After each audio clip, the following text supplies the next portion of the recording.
Sveiki, šioje vaizdajuostėje kalbėsiu apie medžiagų poreikio planavimą. Tiems, kurie žiūrėjo prieš tai šiame grojaraštyje esančią vaizdo juostą medinio karkaso skydinių namų statybos amatų sistemą Excel'e ir norėtų išsamiau susipažinti su šią amatų sistemėlę, reikėtų išeiti iš šios vaizdajuostės, kurioje dabar žiūrite, ir atsidaryti mano YouTube kanalą, atsidaryti grojaraščių ir lapą ir pasirinkti medinio karkaso statybos sąmatų sudarimas Excel'u ir pradėti nuo antros vaizdajuostės arba toliau, nuo tos, kuri jiems aktualiausia yra. O toliau, kaip jau minėjau, šioje vaizdajuostėje kalbėsiu apie medžiagų poreikio planavimą. Tam, kad galėtume planuoti medžiagų poreikį, turi būti atidaryti 3 Excel failiukas. Tai naujo projekto sąmata pabaigta, MRP failas, kuriame yra programa skaičiuojanti medžiagų poreikį, ir MRP template, tai yra šablonas, į kurį bus suvedami suskaičiuoti duomenys. Tai jeigu atsidarome sąmatą, matome, kad čia yra stulpeliai, kuriuose yra medžiagų pavadinimai, ir vėliau yra stulpeliai žaliai pažymėti, būtent iš čia yra iš šitų duomenų yra vykdomas medžiagų poreikio suskaičiavimas. Vienas iš variantų būtų galima, aišku, šioje darbaknygėje padaryti dar papildomą lapą ir suvestinę lentelę pivot table skaičiuoti medžiagas iš lapo, kur yra pagrindiniai duomenys, master data. Taip aš iš pradžių ir dariau, tačiau po to pamačiau, kad yra patogiau vis tik sukurti programėlę Excel VBA ir paimti naują šabloną, į jį sukelti atitinkamus duomenis ir po to juos naudoti. Reiškia, toliau galima papildyti, apjungti su kitais ir panašiai, reiškia, žymiai patogiau yra taip daryti. Ir todėl mano sprendimas buvo būtent sukurti atskirą programėlę ir su ją dirbti. Taigi atsidarome tą failiuką, kuriame yra programėlė, paprasčiausiai spaudžiame mygtuką Go ir prasideda skaičiavimas. Tada pasirodo langas, kuris sako, kad įveskite failo vardą, jeigu nieko neįvesite, tai jis paprasčiausiai bus pavadintas projekto vardu apatinis brūkšnelis MRP ir šios dienos data, tai spaudžiame OK, nieko mes nekeičiam ir matome būtent jau vietoje šablono mums yra reikalingas užpildyti duomenis ir failas su pavadinimu projektas 1 MRP 15 metai, Liepos 22 diena, tai ši diena, kurią aš darau vaizdo įrašą. Taigi matome pavadinimus medžiagų, ten jeigu pasižiūrėsime atgal, tai yra angliškai pavadinimai, yra stulpelėje projekto vardas. Dabar projekto vardas yra, ką jis mums duoda šitas stulpelis. Tai, kad jeigu mes vienu metu atliekame įmonėje vykdome kelis projektus ir mums reikalinga planuoti medžiagas ne vienam, o keliems projektams, tai galima į tokią pačią lentelę, kuri yra šita, su visais tais pačiais stulpeliais, reiškia, pavadinti ją kitų vardų, bent kažkoks tai kelių projektų medžiagų poreikio planas ir sukelti visus duomenis ir atitinkamai po to rūšiuoti pagal medžiagą ir matyti sumas. Arba jeigu tai yra dažnai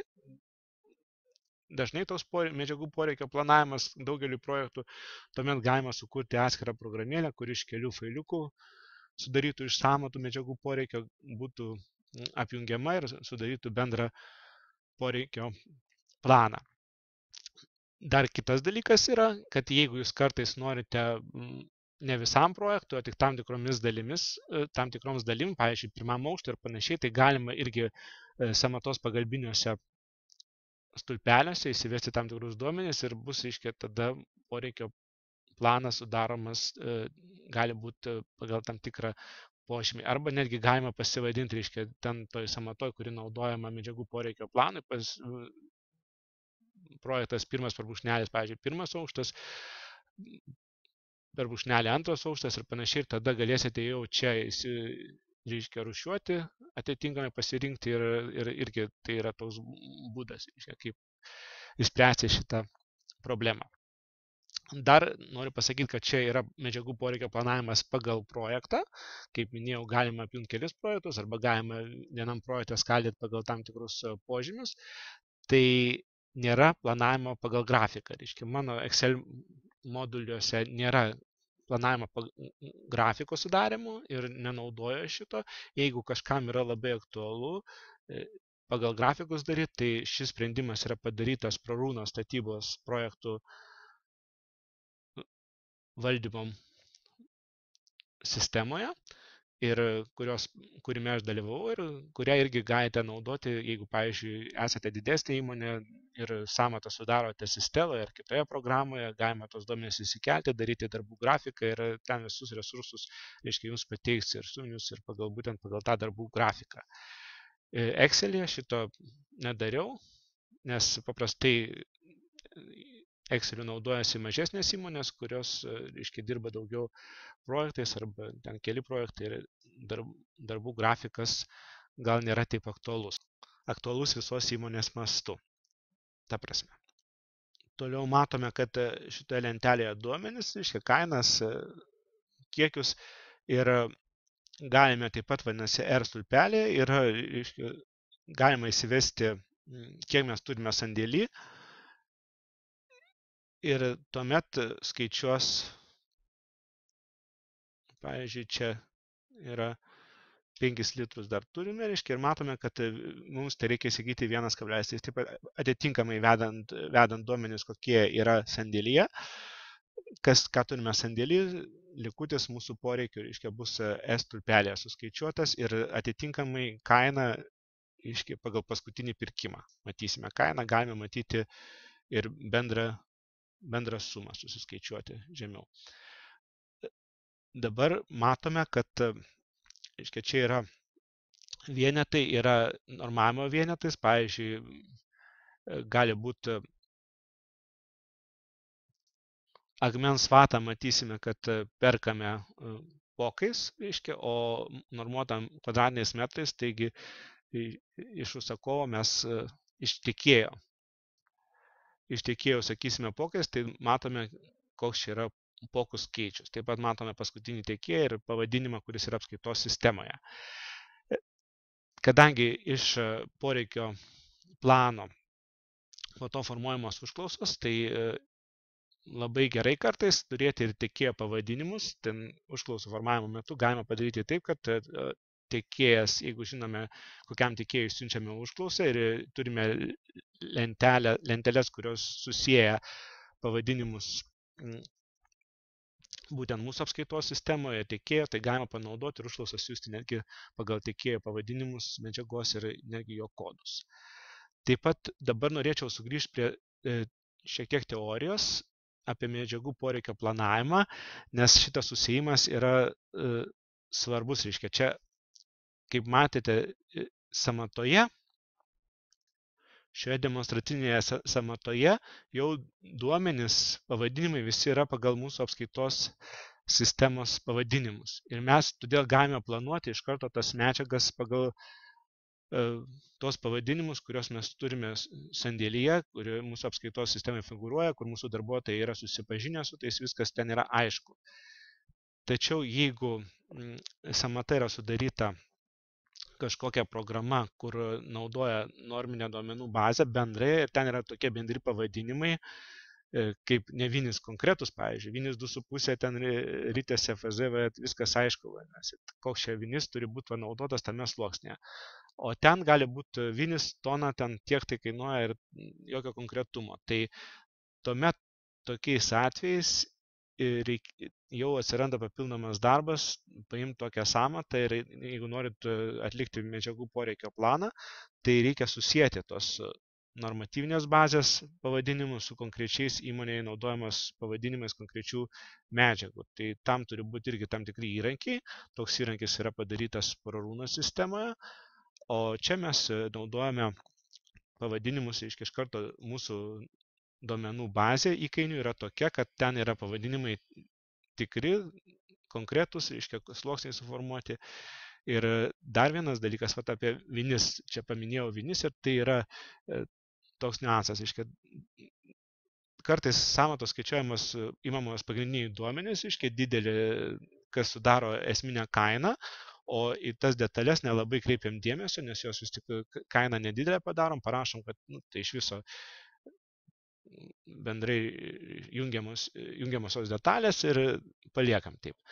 Tai aišku, jeigu statybvietė, sakykime, Lietuvoje yra ir čia mes greitai galime nusipirkti, ko mums prireikia, ten tai jokios problemos nėra, tačiau tuo atveju, kaip, pavyzdžiui, statybvietė yra Norvegijoje, kalnuose ir atstumas iki artimiausios parduotuvės, kur galima kažką nusipirkti, yra gana ženklus ir dar ten kainos yra keliais kartais didesnės negu kad Lietuvoje ir pridėjus dar transportavimą ir visą kitą, tai vis tik tada yra verta detaliau sudaryti sąmatą ir tuo pačiu detaliau susiplanuoti medžiagų poreikį, kad žinoti tiksliau, kiek ten tų vinių reikės ir atitinkamai įdėti ir apsidrausti, kad nebūtų po to gaištamas laikas, žmonės gali, netgi ne tik medžiaga, bet plus vadinasi, žmonės gali sėdėti be darbo ir irgi už tą laiką reikės mokėti.